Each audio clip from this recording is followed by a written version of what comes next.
How to log in to Credit Agricole online banking. First, go to the official Credit Agricole website.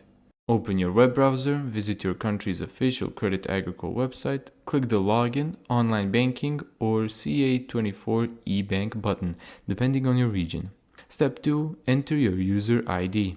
Enter your user ID, alias, or customer number.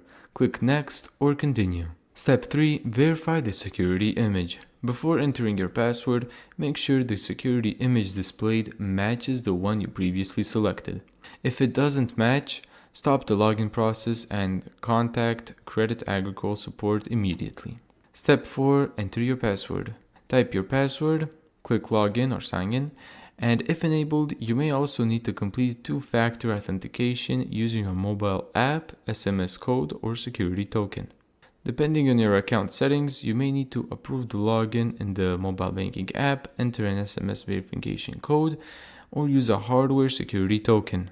Complete the verification to continue.